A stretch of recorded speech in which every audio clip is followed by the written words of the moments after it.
Good evening. As the Taliban prepares for government formation in Kabul, there are serious security concerns that remain in the region, with the Al-Qaeda listing Kashmir in its list of next targets for global jihad, and a recent United Nations report underlining the close ties between the Taliban and Al-Qaeda, with the Haqqani network mediating between the two groups. In focus tonight is Afghanistan, security challenges in the region. Also on the show, India added many feathers to its cap during its one-month-long presidency of the United Nations Security Council in August. We will tell you about the main highlights of India's presidency and the milestones that India is registering in the COVID-19 vaccination journey. That and more in this edition of Newsnight. I'm Unman Bhattacharya. First up, the headlines. India's Ministry of External Affairs asserts that India's primary and immediate concern is that Afghan soil should not be used for terrorism. Says India will revisit the issue of evacuation of stranded Indian nationals in Afghanistan and of safe passage to Afghan nationals wanting to come to India after the Kabul airport becomes operational again.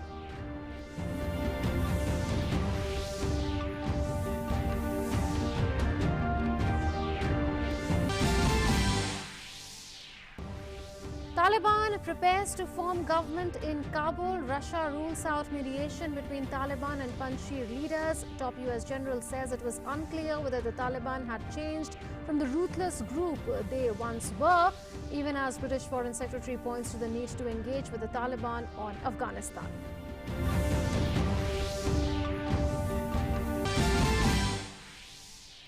External Affairs Minister Dr. S. Jaishankar meets the President and Foreign Affairs Minister of Slovenia, discusses Afghanistan, Indo-Pacific and key challenges facing India and the EU. Says India welcomes Slovenia's presidency of the EU and is confident it will take India-EU ties forward. Dr. Jaishankar is on a three-nation tour of Slovenia, Croatia and Denmark.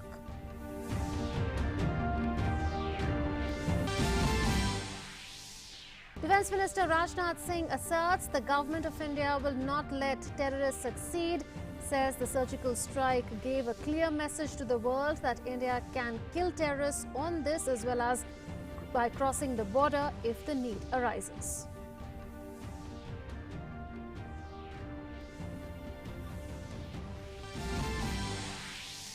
%54% adults in India get first dose of COVID-19 vaccination. 16% of Indian population fully vaccinated.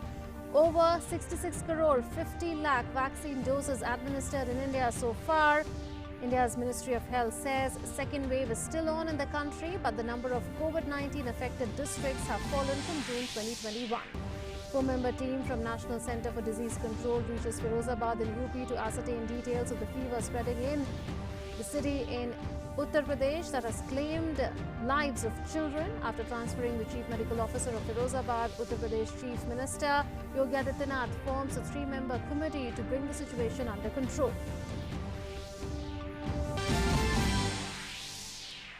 At least 14 dead as remnants of Hurricane Ida tear through New York, leaves subways and houses flooded. Mayor of New York declares an emergency.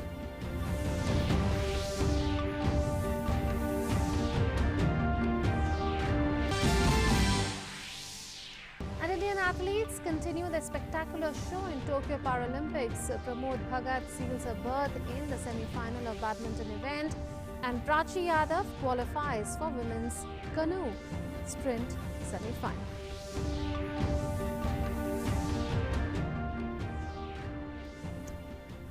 Our lead story, even as the Taliban is preparing to form the government in Kabul, the government of India has said that it will revisit the issue of evacuation of stranded Indian nationals in Afghanistan and of safe passage to Afghan nationals wanting to come to India after the Kabul airport, which has been closed for now, becomes operational again. The spokesperson of India's Ministry of External Affairs asserted that India's primary and immediate concern is that Afghan soil should not be used for terrorism. Here's more. Piles of black and white Taliban flags seen in a room on a social media post as preparations continue for the formation of a new government in Afghanistan. The images were uploaded by Ahmadullah Muttaqi, the chief of the multimedia branch for the Cultural Commission of what they call the Islamic Emirate of Afghanistan. In a tweet, he said, The Ministry of Information and Cultural Affairs has made arrangements for the upcoming ceremony in the presidential palace. The announcement of the new government will be made in this upcoming ceremony. India has maintained that official talks with Taliban were held in Doha, where we expressed our concerns about the use of the Afghan soil for terrorism directed against India. The Indian government was closely watching the situation through a special high-level group. An evacuation of stranded Indian nationals and Afghans wanting to come to India will be revisited after the Kabul airport becomes operational again. हमारा जो main concern है, one of the primary immediate concern is that Afghan soil should not be used for anti-Indian activities or terrorism against India. I think you saw that in our press release. हमने इस बारे में काफी कह रखा है. ये हमारा एक मेन मुद्दा है. Let's just treat the Doha meeting for what it is. It is just a meeting, and I think these are still very early days. We think the vast majority Indians जो निकलना चाहते थे निकल गए हैं वहाँ से. हमारी जो अफगानिस्तान स्पेशल सेल है उनसे कांटेक्ट में है, पर let me emphasise vast majority निकल गए हैं. बहुत कम लोग बाकी होंगे इंडियंस. हैं कुछ पक्का, क्योंकि हम we are in touch with them. Doha meeting में हमने इस बात पे हमारी जो कंसर्न है ये हमने उसको कन्वे तो कर दिया है. In an interview to a Western media channel, the deputy head of the Taliban political office in Qatar, Sher Abbas Stanakzai, said Taliban could have announced their new government as soon as they reached Kabul, but they had delayed to consult different ethnic groups. He added that the members of the government will be selected as per their merit. Responding to a question, he said people like Hamid Karzai may not be part of a future government, especially not in the top posts. Accepting the drastic change in Afghanistan, Kabul residents are keenly waiting for an end to the chaos with the formation of a new government. Residents in a Kabul market said they were happy because thefts and extortion had come to an almost total standstill out of fear of the Islamic Emirate, as the Taliban call themselves. A real change has come into the city. The environment and peace is good, but the issues with wages, since no one knows who is running the country. People are unemployed and searching for work. Meanwhile, Amir Khan Motaki, head of Taliban's Commission for Guidance and Encouragement, said that the efforts to resolve the Panjshir issue through talks had failed. Panjshir Valley has become the center of resistance against the Taliban after Afghanistan's capital, Kabul, fell to the insurgents last month. The Northern Alliance, a coalition of ethnic Uzbek and Tajik forces concentrated in Panjshir Valley, has vowed to continue fighting the Taliban. As for the Panjshir Valley, as you know, we have been committing Talibs and all other ethnic and political groups in Afghanistan for a long time to create a transitional, inclusive government. Russia doesn't plan to be an intermediator in these talks. Ahmad Massoud, son of the slain hero of the anti-Soviet resistance, Ahmad Shah Massoud, has been leading the anti-Taliban coalition in Panjshir. Amarullah Saleh, the first vice president of the ousted Afghan government, has backed the coalition in their fight against the Taliban. On another front, activity at the airport in Kabul remained at a standstill on Thursday amid media reports that Taliban officials were holding talks with Qatari experts on the resumption of its operations. Asserting their presence, Taliban fighters were seen driving US armored vehicles in the southern city of Kandahar. Members of an elite Taliban force were seen manning checkpoints around Kabul. A mixed perception of the Taliban continues to play out. While a top US general said that it was unclear whether the Taliban had changed from the ruthless group they once were, British Foreign Secretary Dominic Raab said that there is a need to engage with the Taliban on Afghanistan. But Britain has no immediate plans to recognize their government. We don't know what the future of the Taliban is, but I can tell you from personal experience that this is a ruthless group from the past, and whether or not they change remains to be seen. And as far as our dealings with them at that airfield or in the past year or so, in war, you do what you must in order to reduce risk to mission and force, not what you necessarily want to do. And hold to account the Taliban on their commitments to progress to a more inclusive government, and obviously we'll be looking very carefully at what happens in the field of human rights and the treatment of women and girls. Not be recognising the Taliban, but we do see the need to be able to have direct engagement. Qatar's Foreign Minister Sheikh Mohammed said Qatar was talking with Taliban and working with Turkey for potential technical support to restart operations at the Kabul airport. Resumption of commercial flights is a priority both for the Taliban as well as other countries, so that those wanting to leave can fly out and humanitarian aid can fly in. Bureau Report, DD India. And as Taliban formally reaches out to India, promising to positively address Indian concerns vis-a-vis terrorism and safe passage for some Indians stranded in Afghanistan and Afghan minorities who would wish to come to India, today we are asking questions that are relevant to the changing situation in Afghanistan and the way forward for India-Afghanistan ties. And that brings us to our In Focus tonight, which is Afghanistan security challenges in the region. To talk about that, we have with us Amar Sinha, former Indian ambassador to Afghanistan, and Professor WPS Sidhu. He is with the Center for Global Affairs, New York University, and has more than 25 years of experience in the sphere of traditional and non-traditional security issues. I welcome you both to Newsnight. Ambassador Sinha, the first question that we are asking today is, will the Taliban keep its promises to India in Doha, the promises that it has made to India in the context of counterterrorism or not allowing its territory to be used by terrorist outfits, and the other promise of allowing safe passage for Indians and Afghan minorities who would like to come to India?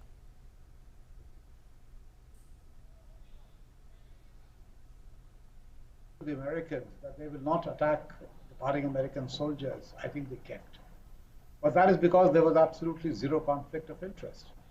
Now, the promises that they make to India, the question is not their intention, but their ability to keep that promise and whether they will have the freedom and agency to actually fulfill those promises.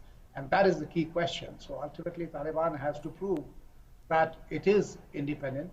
It is a sovereign entity which is trying to run a sovereign country, and that it promises can be taken seriously. So right now we just have to take them at their word, but I think verify. Over to you. Right, Professor Sidhu, can the Taliban keep terror outfits operating from its soil on a tight leash? By terror outfits here, I am talking about Al-Qaeda, Islamic State Khorasan. There's already a UN report that has recently come out talking about strong links between the Al-Qaeda as well as the Taliban, with mediation being done by the Haqqani network. Considering that there are reasons to believe that they are strongly knitted together, do you think that the Taliban can keep them on a tight leash? Thank you for having me on the show here again on this important question and that excellent question. I think it remains to be seen, but if you see what happened already, even before the US troops withdrew and the attack at the airport, that there is a big question mark about their ability to manage these groups. And we also have to see, as your report pointed out, what happens in the Panjshir Valley, whether there are other groups, which may be willing to challenge the fundamental premise of what the Taliban are promising. So that's the first issue. Second, I don't think we can take it for granted that the Taliban's word is something that we can accept at face value, and that they will, in fact, not just have the ability but the intention to carry it out. As you heard again in your report, the Joint Chiefs of Staff of the United States, General Milley, also saying that they have their own concerns and suspicions about the Taliban. Now, the Taliban have made assurances to the West that Afghanistan will not be used by Al-Qaeda and others for attacks outside of Afghanistan, but I'm not sure to what extent that same promises holds vis-a-vis India. And the issue there that comes to my mind is that, let's say this Taliban government does not hold to that promise, then what does India do? What are India's options in those in that kind of a situation? Absolutely. Well, Ambassador Sinha, we've heard from the Taliban the various claims that they have made, the various promises that they've made to the Indian government and in the public statements. But are Taliban and Al-Qaeda's actions likely to be influenced by their divergent goals? Is it important to note here that the Taliban has to now run the government in Afghanistan, whereas Al-Qaeda has a different objective altogether? See, I won't say they are totally divergent goals. The ideological objectives of both are exactly the same. Let's not forget that, of course, Taliban has come there in what could be termed as a military coup supported by foreign terrorists and foreign countries. But the fact is that they have grabbed power. Now, they have grabbed power with the support of large number of terror groups, which are Central Asian focused, China focused, India focused. Now, can they just turn around and cut all their links? My answer clearly is no. Besides, both Al-Qaeda as well as TTP, as well as Jaish-e-Mohammed, they have pledged their allegiance to Taliban, and I have not seen any statement from the leadership rejecting this pledge of allegiance, or what they call in Pashto Bayat. So, and these links are very important in the terror network. So, I think we really have to see that whether they think that they can govern a country, and to presume that they are trying to govern a normal country itself is, I think, expecting too much from them. No, they want a territory where they have the Amir al-Mu'minin, which perhaps may eventually become as a terror central for the rest of the world, where jihadists from all over the world to congregate, because that will be the holy land, like you saw in Syria. Professor Sidhu, can Hanas Haqqani's assurance on not meddling in Kashmir be taken at face value? We've heard from Hanas Haqqani saying that the Haqqani network would want a good relationship with India. They would want the trade, economic, diplomatic relationship to continue. But can such an assurance be taken at face value, considering the history of Haqqani network has been acting as a client of the ISI in Afghanistan? Well, as you rightly put it, I think we need to see whether the words will be followed by deeds. And so I think one would take it definitely with a big, huge pinch of salt, and prepare to assume that they may, as your first question raised, they may not have the ability to actually prevent some of these other groups or breakaway groups from interfering in Kashmir, because in some ways, I think we sometimes give more credit to these groups than they necessarily have the power to manage them as well. So I think that would really need to be taken with a little bit of a pinch of salt. But I think even beyond Kashmir, there are other very vital economic and social interests that India has in Afghanistan. As you know, India has already invested over $3 billion in development support. And I think that will also be an important marker as to how those development projects are dealt with by the Taliban and some of these other groups which have made all of these assurances internationally, but we also need to look what they will do domestically as well. So you are saying it's important to keep in mind that Taliban may not have sway over the various terror groups operating on Afghanistan soil, so that also needs to be kept in mind. Well, Ambassador Sinha, should India recalibrate its position amid the changed reality in the region? We are looking at how countries in the region, namely China, Pakistan and Russia, are working closely in order to have a very active role in the region as far as Afghanistan's future is concerned. See, while all these countries have similar concern that terror groups operating on the soil of Afghanistan do not target them, and all of them have received bilateral assurances from Taliban, I guess that they are slightly more comfortable with those assurances, because those assurances are also backed by Pakistan, which really is the mastermind behind all this. And we have to remember that in India, Taliban, of course, is a problem, but it is not a Taliban problem we are dealing with. We are dealing with a Pakistan problem, and how it manipulates and uses the various terror groups that have grown in the AfPak region, including on Pakistani soil.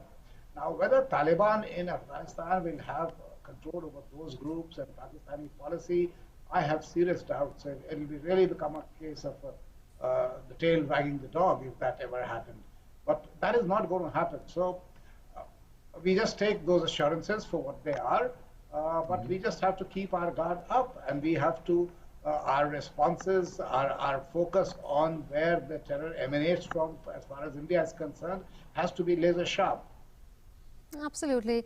And on the challenges in terms of security that the new situation in Afghanistan poses, Professor Sidhu, can Taliban secure the region from the freed Islamic State fighters? There are several fighters that were freed by the Taliban after it had taken over. There are also some suspected Indians who had gone from different Indian states to join Islamic State ranks in Afghanistan, which India is on the lookout for. The red corner notices that have been issued at the NIA's behest. So do you think that that is again a security concern before India? Again, of course, that's a security concern, very much so. And I'll go into that question in some detail, but just before that, I wanted to add on to what Ambassador Sinha very rightly pointed out. We need to think of this not just in the context of Afghanistan, but AFPAC. And the other advantage that many of the Western countries have, they also have leverages vis-a-vis Pakistan, which unfortunately India does not have at the moment.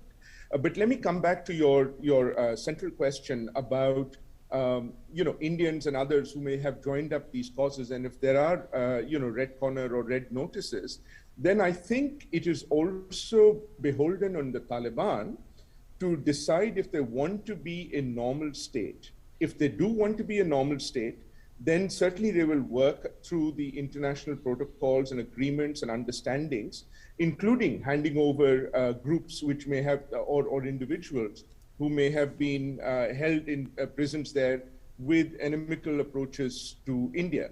The question, of course, is if that happens, I think there is hope that, you may have a new approach to Afghanistan, but so far we haven't really seen that. And part of it is, they're very much modeling themselves on Iran in many ways after the Iranian Islamic revolution. And they've actually gone a step further because they've even got their own flag, whereas at least the Iranian revolution kept the original flag of Iran, as it were.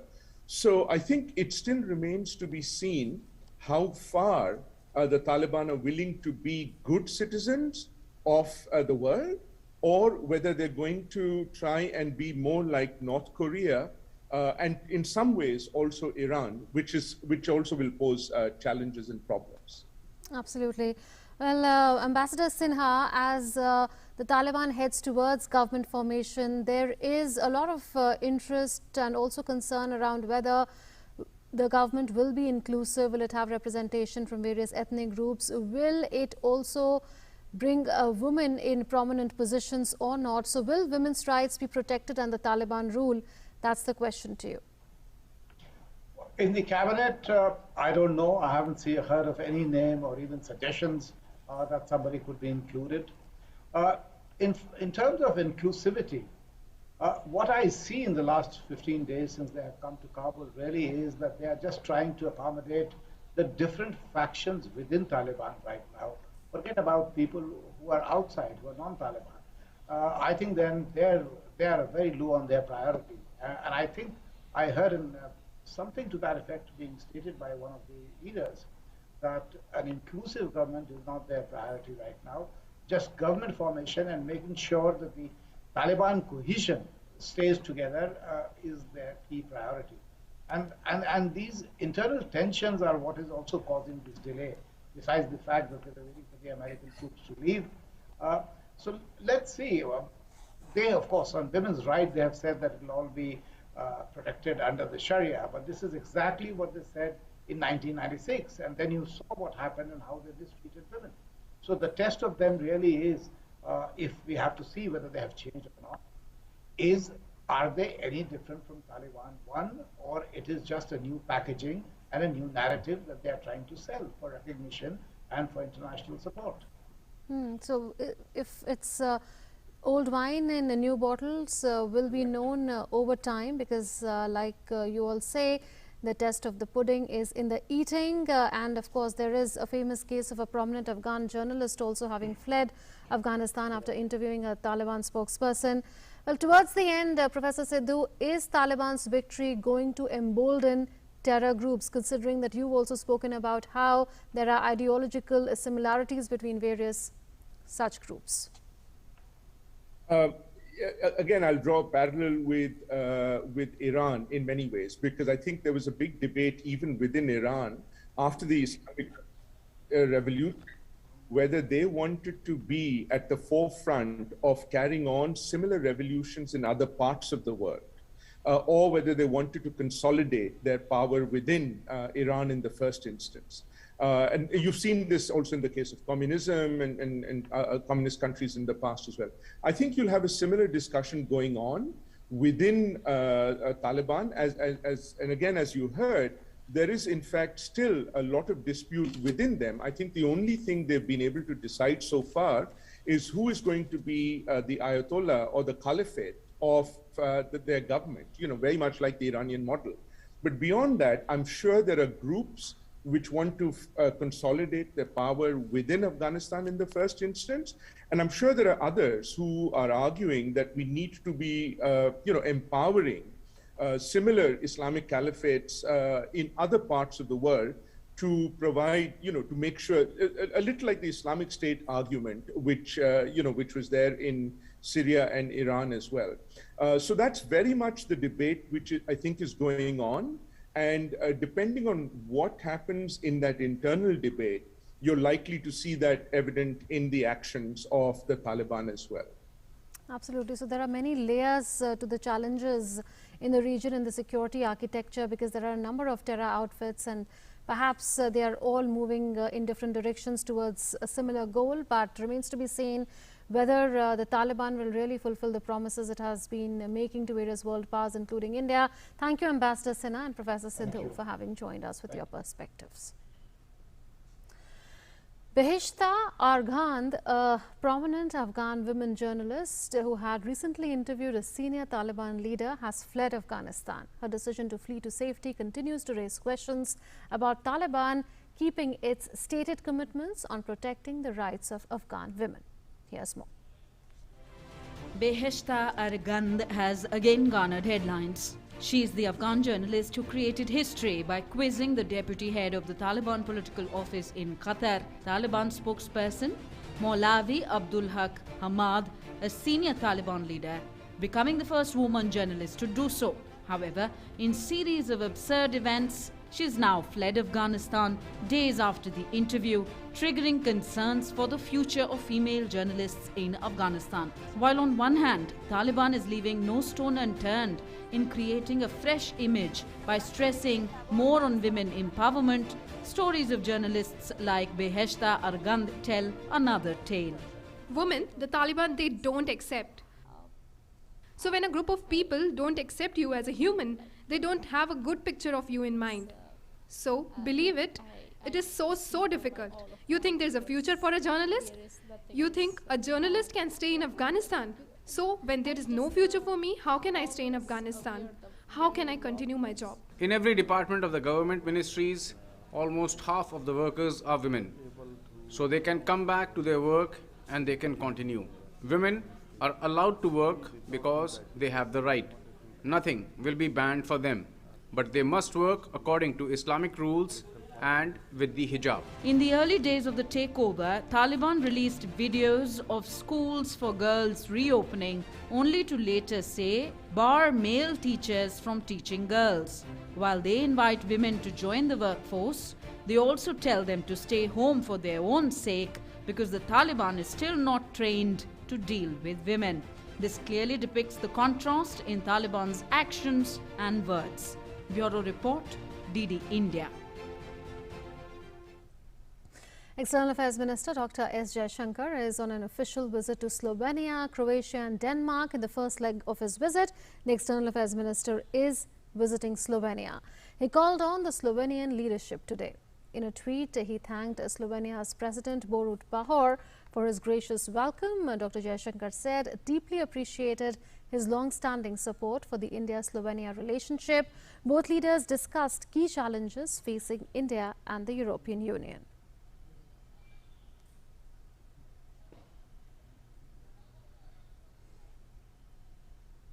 He also met his counterpart, Foreign Minister of Slovenia, Anže Logar. He tweeted good discussion on deepening our political and economic relationship and EU-related cooperation.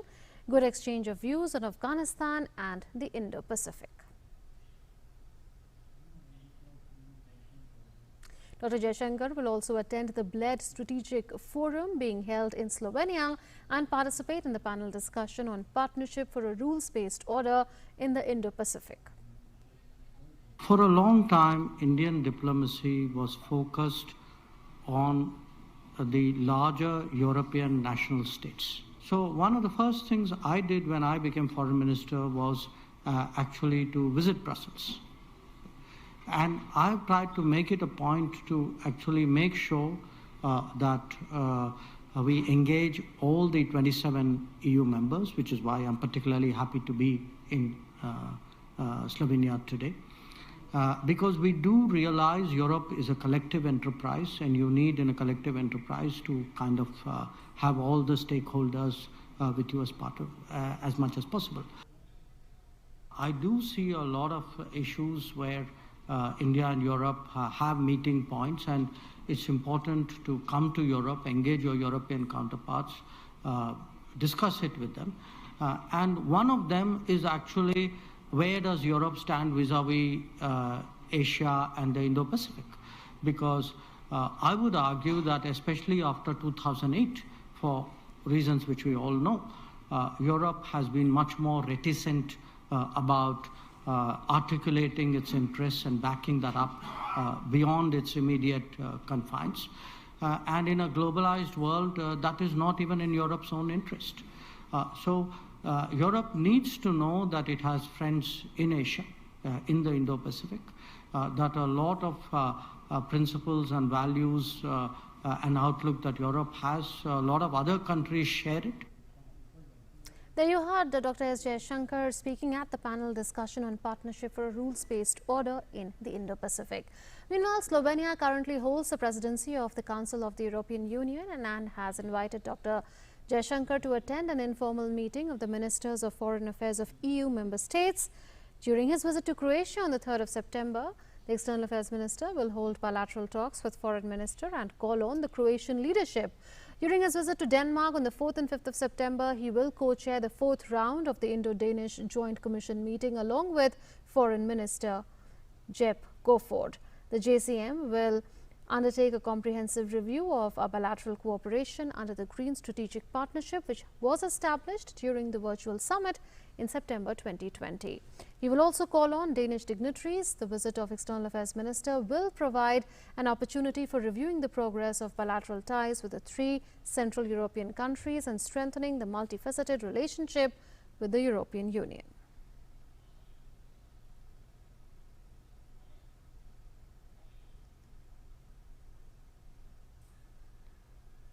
As Hurricane Ida caused floods and tornadoes in the mid-Atlantic, bringing extremely heavy rain to New York, the city's mayor, Bill de Blasio, described the flooding and weather on Wednesday night as a historic weather event, and the National Weather Service issued a flash flood emergency in the city for the first time. Here's more. These visuals tell the horrific tale of the remnants of Hurricane Ida, causing flooding and tornadoes in parts of the mid-Atlantic before bringing record-breaking rain to New York City. Nearly all New York City subway lines were suspended late on Wednesday. New York Governor Kathy Hochul said on Twitter, "I'm declaring a state of emergency to help New Yorkers affected by tonight's storm. Please stay off the roads and avoid all unnecessary travel." New York City Mayor Bill de Blasio described the flooding and weather on Wednesday night as a historic weather event. The National Weather Service issued a flash flood emergency in New York City for the first time. A video posted online on Wednesday night showed multiple motorists stranded in their vehicles in Yonkers, New York, after getting caught in flash floods that pummeled parts of New Jersey and New York State. At least 5 flash flood emergencies were issued on Wednesday evening by US's National Weather Service, stretching from west of Philadelphia through northern New Jersey. The governor of New Jersey, too, declared a state of emergency late on Wednesday as record-breaking rains from tropical storm Ida led to flooding and hazardous conditions on the roads. with media reporting at least 9 deaths. The storm damage from Ida had astounded officials on Wednesday, 3 days after the powerful hurricane pounded southern Louisiana, and reconnaissance flights revealed entire communities devastated by wind and floods. It was pretty quick. Wind, maybe 5 minutes, and then just everything was decimated. So I turned off the radio and just heard everything there, like the roof, everything collapsing, so we all jumped under the steps. An apparent tornado also tore through a part of Annapolis, Maryland, bringing down power lines and trees. Heavy rains and flooding besieged parts of Pennsylvania as Ida's weather system moved through the state, dumping rain on an already waterlogged region that saw showers the day before. With US President Joe Biden due to survey the destruction for himself on Friday, Louisiana Governor John Bel Edwards issued a plea for emergency supplies to assist 1 million homes and businesses without power.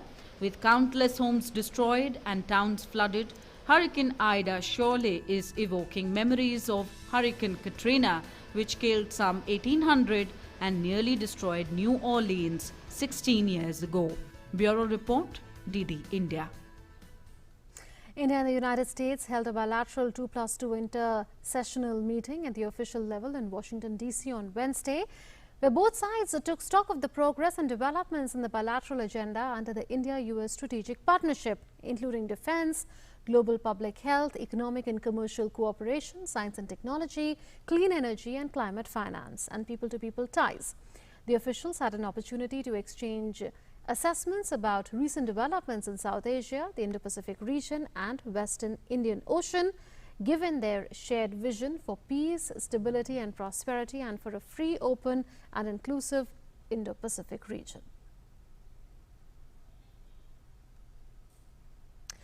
India's month-long presidency of the powerful United Nations Security Council ended on the 31st of August with substantive outcomes on key global issues. India is currently a non-permanent member for a 2-year term of the 15-nation UNSC. Here's a look at some of the major highlights during India's presidency of the United Nations Security Council in August.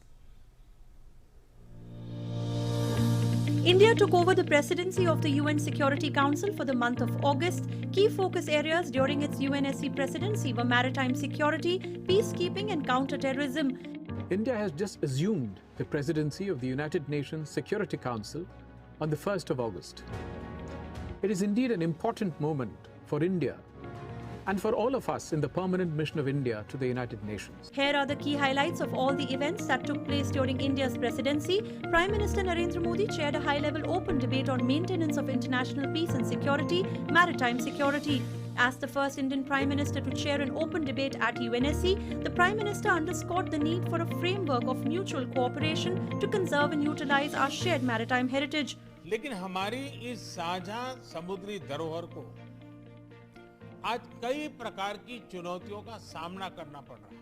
आज के संदर्भ में भारत ने इसी खुले और inclusive Athos के आधार पर SAGAR security and growth for all in the region का विजन परिभाषित किया है। इस विजन के जरिए हम अपने क्षेत्र में मैरीटाइम सिक्योरिटी का एक इंक्लूसिव ढांचा बनाना चाहते हैं। ये विजन एक सेफ, सिक्योर और स्टेबल मैरीटाइम डोमेन का है।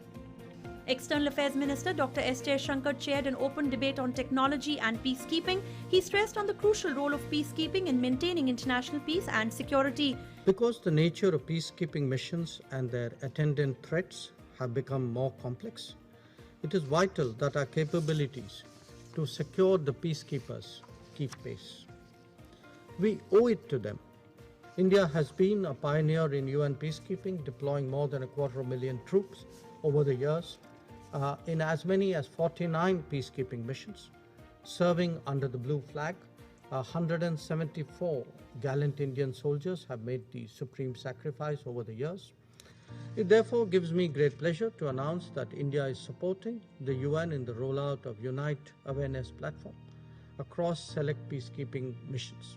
Additionally, the UN Security Council adopted a resolution on accountability of crimes against UN peacekeepers and presidential statement on technology for peacekeeping. The resolution drafted by India was co-sponsored by all the members of the Security Council and over 80 UN member states. India and the UN also exchanged an MOU in support of the Partnership in Peacekeeping initiative.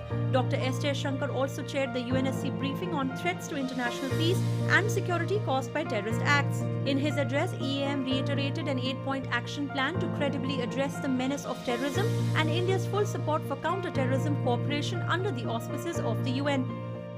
1. To summon the political will. Don't justify terrorism, don't glorify terrorists. 2.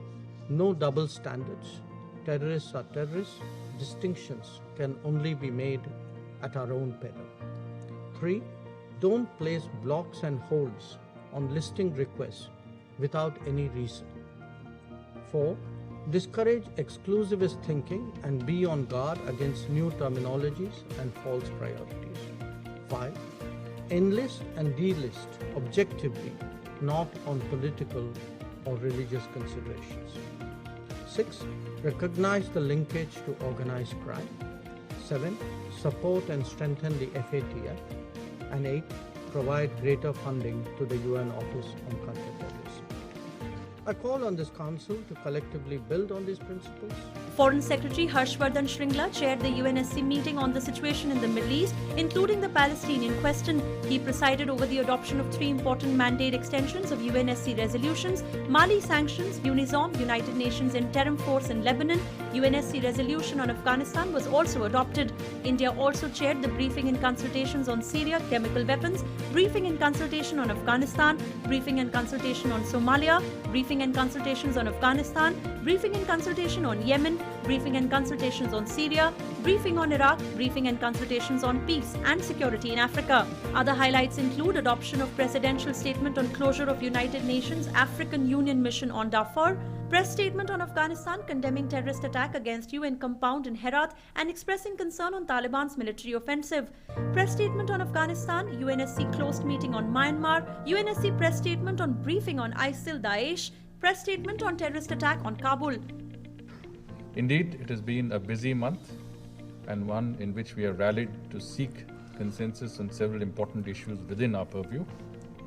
We could not have done it alone, and without the hard work, support and positive contributions of every delegate, every delegation and the representatives of the Secretariat, including the conference service officers, interpreters, verbatim reporters and security staff.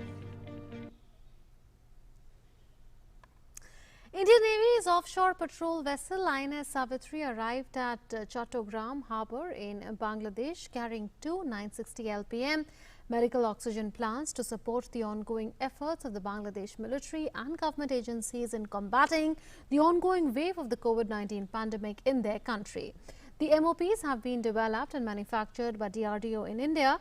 The ship was accorded a warm welcome by Bangladesh Navy and the mobile plants were received by Commanding Officer of BNS Patanga Navy Hospital and representatives from the Dhaka Medical College Hospital. The 6th Eastern Economic Forum or EEF Summit in Vladivostok kicked off on Thursday. India is participating with a special focus on the energy sector. You may recall here that Prime Minister Narendra Modi was the chief guest at the 5th EEF in 2019. Here's a report.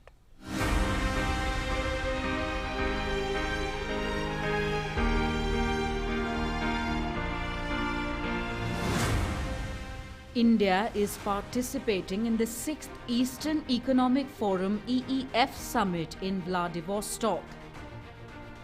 In the last edition of the Eastern Economic Forum held in Vladivostok in 2019, Prime Minister Narendra Modi, invited as chief guest then, had described the EEF as a forum that furthers a partnership of rapidly growing India with this region as a historic 1 + 1 = 11 opportunity. The Eastern Economic Forum EEF was established by the President of the Russian Federation, Vladimir Putin, in 2015 with the aim of supporting the economic development of Russia's Far East and to expand international cooperation in the Asia-Pacific region. Among the participants in the summit are India, Malaysia, Japan, Australia and South Korea. In 2018, the EEF secured $42.3 billion in investment deals and $46.4 billion in 2019. India and Russia have robust and growing bilateral energy cooperation, which is a key pillar of special and privileged strategic partnership between the two countries. Russia is the largest investment destination for the Indian oil and gas companies.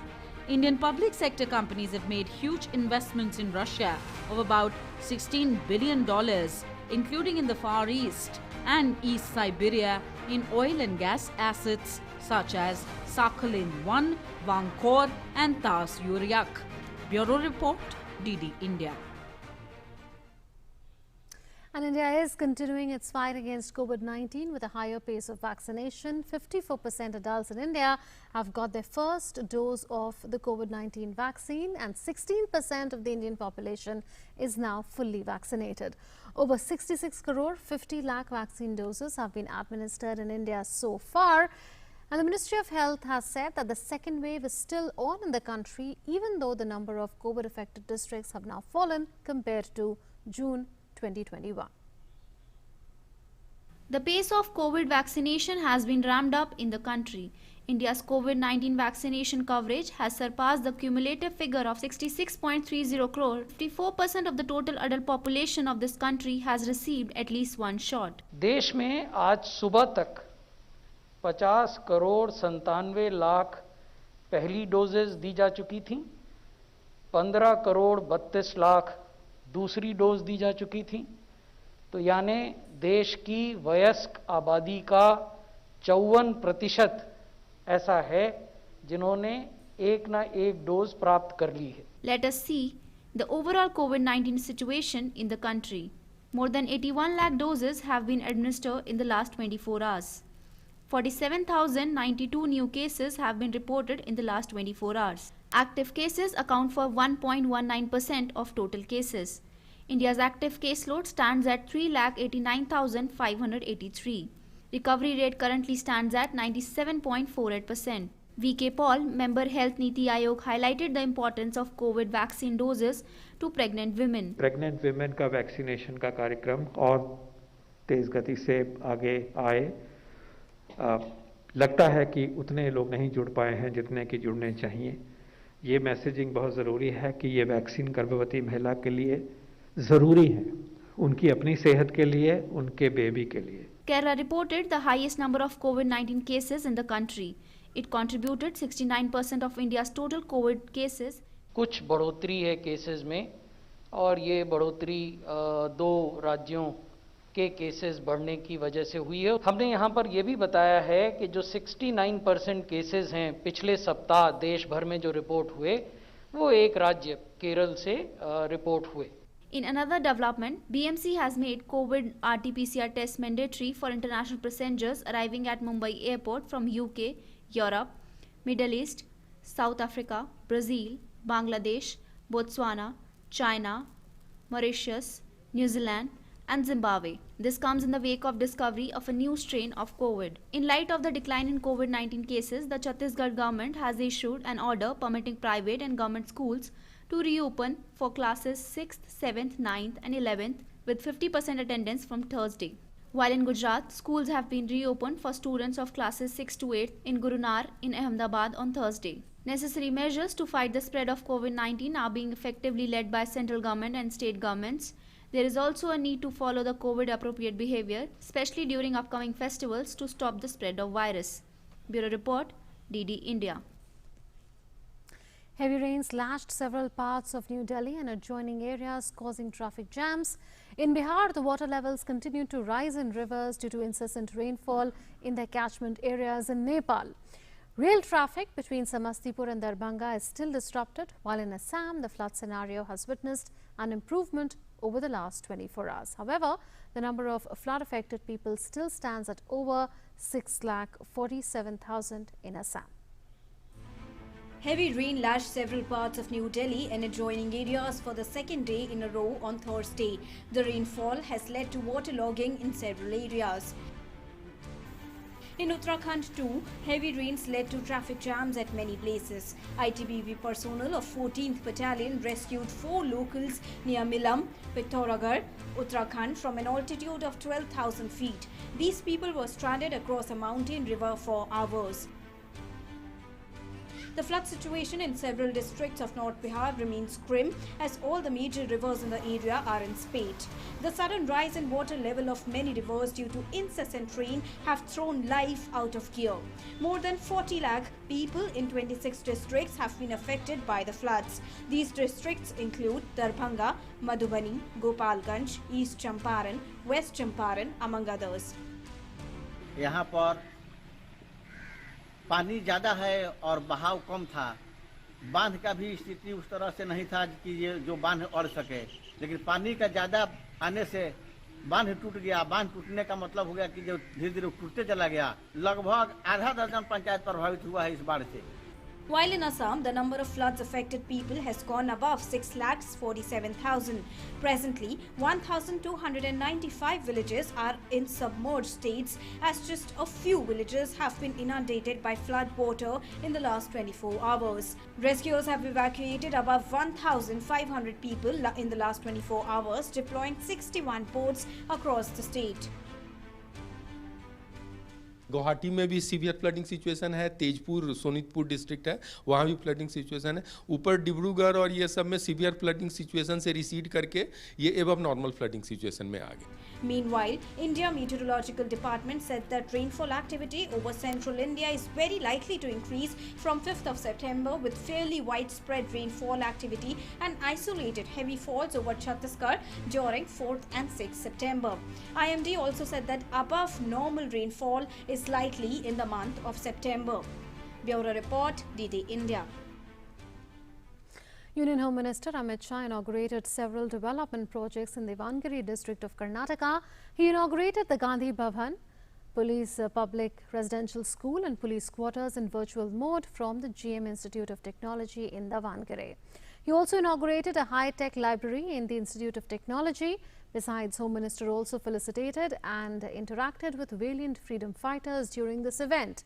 Speaking on the occasion, the Home Minister pointed at the efforts made by the central government under Prime Minister Narendra Modi towards providing social security to different sections impacted by the pandemic. Amit Shah hailed the work done by Chief Minister Basavaraj Bommai and expressed hope that BJP will form the next government under his leadership in Karnataka. मुझे पूरा विश्वास है कि मुंबई जी के नेतृत्व में कर्नाटक सरकार फिर से एक बार पूरे मैंडेट के साथ भारतीय जनता पार्टी की सरकार बनाकर कर्नाटक में हम फिर से चुन कराएंगे। मुंबई जी ने छोटी-छोटी पर बहुत महत्वपूर्ण शुरुआतें की। कहीं पर पुलिस का सलामी नहीं लेना, ढेर सारी वीवीआईपी व्यवस्थाओं को उन्होंने सतत छोड़ा। पारदर्शिता के लिए भी ढेर सारे कदम उन्होंने उठाए।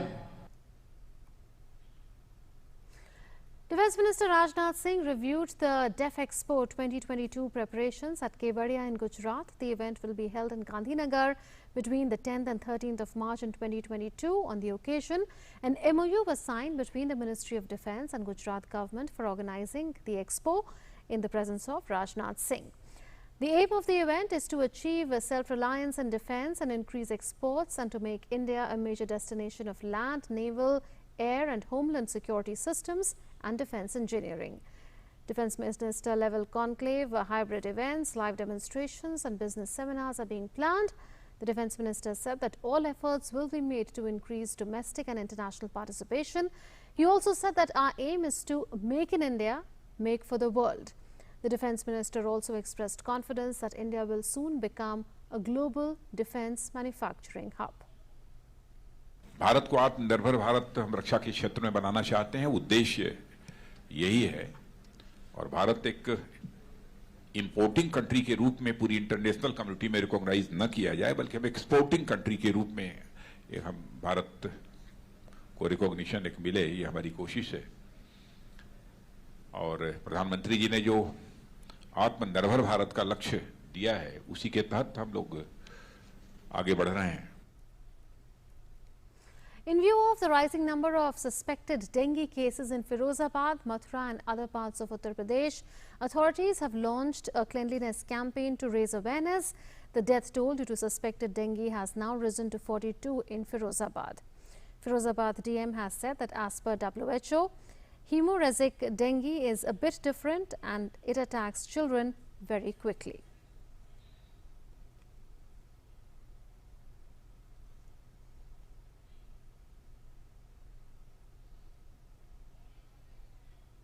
मुझे WHO की टीम ने बताया है, उनका कहना यह है कि ये डेंगू हेमोरेजिक डेंगू है और बहुत खतरनाक टाइप का डेंगू है और इसमें बच्चों की प्लेटलेट्स एकदम से अचानक से गिरती हैं और उनको ब्लीडिंग होती है, गम्स में ब्लीडिंग, इवन गम्स में भी ब्लीडिंग हो रही है। तो ये थोड़ा डिफरेंट टाइप का डेंगू है, लेकिन इसको रोकने के लिए यही है कि जन जन को जागरूक हम लोगों को करना है। उसी के लिए हम लोग आज पूरी टीम के साथ यहाँ पे हैं। कुछ मोहल्लों में मैंने सुबह, कुछ मोहल्लों में अभी हम लोगों ने इस चीज़ को शुरू किया है कि लोग खुद आगे बढ़ के अपने घर की गंदगी दूर करें, अपने घर में जो पानी जमा है, जहाँ से मच्छर पैदा हो रहे हैं, उसको दूर करें। In view of, other than that, Uttar Pradesh Additional Chief Secretary Health has said that all sorts of preventive measures are being taken in order to control the outbreak of the fever in the state, and he also said that on the direction of the Chief Minister, senior officials are being sent to all 75 districts of the state to take stock of preventive measures on Friday. माननीय मुख्यमंत्री जी के निर्देशन पर, उनके निर्देश पर सभी 75 जिलों में कल वरिष्ठ अधिकारी भेजे जा रहे हैं, जो इन सारी जो कार्रवाई हो रही है सोर्स रिडक्शन के लिए और इनके उपचार की व्यवस्था के लिए, साफ सफाई के लिए, उन सब का पर्यवेक्षण करेंगे और ये सुनिश्चित करेंगे कि वहाँ पर जो मच्छरों के पनपने की प्रक्रिया होती है उसको बिल्कुल रोक दिया जाए।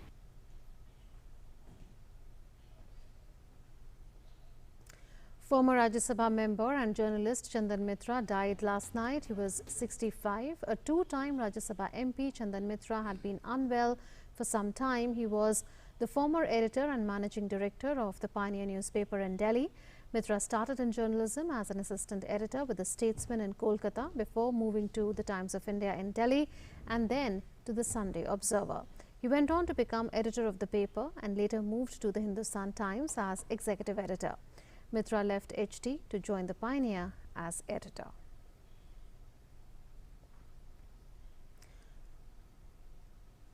Prime Minister Narendra Modi paid tributes and condoled the death of Chandan Mitra. In a tweet, PM said that Shri Chandan Mitra ji will be remembered for his intellect and insights. He distinguished himself in the world of media as well as politics. Anguished by his demise, condolences to his family and admirers. Om Shanti.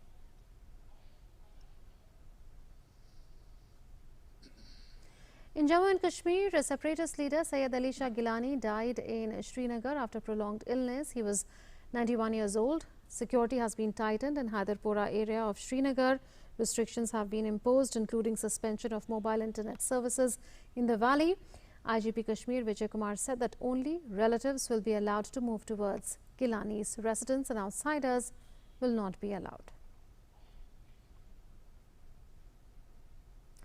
Popular television and film actor Siddharth Shukla, best known for his role in the long-running TV show Balika Vadhu, died today in Mumbai.